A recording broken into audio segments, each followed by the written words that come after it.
क्षमतेपेक्षा जास्त विद्यार्थी वाहतूक करणाऱ्या वाहनावर त्वरित कारवाईची मागणी प्रवीण बोराटे। मालेगाव शहरातील मालेगाव ते वाशिम रोडवर असलेल्या विदर्भ पब्लिक स्कूलच्या वाहनामध्ये विद्यार्थी ने-आण करण्याकरिता मिनी बस ॲटो क्षमतेपेक्षा जास्त विद्यार्थी ने-आण करीत असल्याने विद्यार्थ्यांच्या जीवितवास धोका होण्याची शक्यता नाकारता येत नाही। त्यावर त्वरित कारवाई करण्याची मागणी प्रवीण बोराटे यांनी शिक्षणाधिकारी यांना एका निवेदनाद्वारे केली आहे।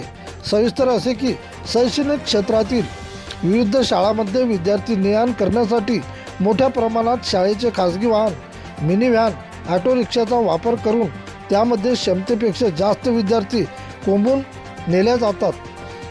अशा बसकडे अधिकृत परवाना नसताना नियमाचे उल्लंघन करून क्षमतेपेक्षा जास्त विद्यार्थी नेले जातात।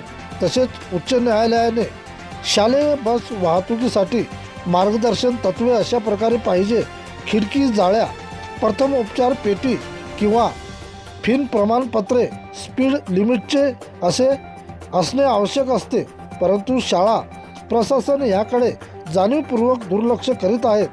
त्यामुळे अशा स्कूल बस वाहनावर त्वरित RTO मार्फत कारवाई करण्याची मागणी सामाजिक कार्यकर्ते प्रवीण बोराटे यांनी निवेदनाद्वारे केली आहे।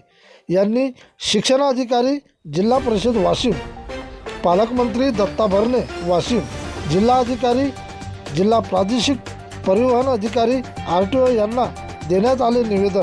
प्रतिनिधी विठ्ठल भागवत।